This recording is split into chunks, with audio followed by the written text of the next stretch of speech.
Embarquons résolument dans le train du bonheur. Ainsi s'intitule cette déclaration d'universitaires et autres personnalités issues de la région du Sud. À l'approche de l'élection présidentielle, elles indiquent que les populations de cette région doivent prendre leurs responsabilités face à un régime à bout de souffle. Depuis 43 ans, Paul Biya gouverne le Cameroun sans partage, indique-t-il.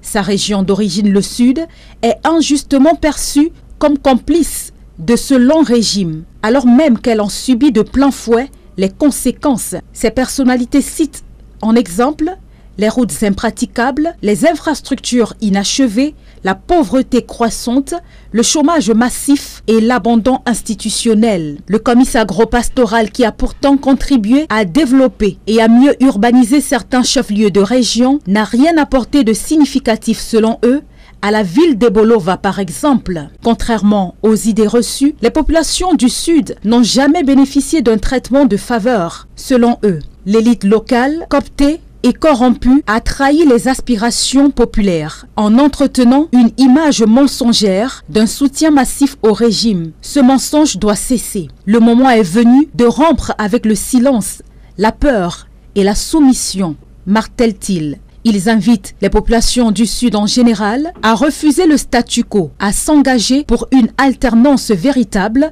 et porteuse d'espoir. La correspondance signée du docteur Apollinaire Legrand-Oko, du professeur Jean-Calvin Abba Oyono, Marcel Ebene, Joanne Christelle Mendomo, Emmanuel Foumanti, Narcisse Evina Koto, Paul Freddy Oyono et Willy Mengue. Ces universitaires et autres acteurs politiques et sociaux originaires de la région du Sud indiquent que ce n'est qu'en prenant leur destin en main que ces populations pourront enfin retrouver leur dignité et favoriser ainsi le développement de leur région.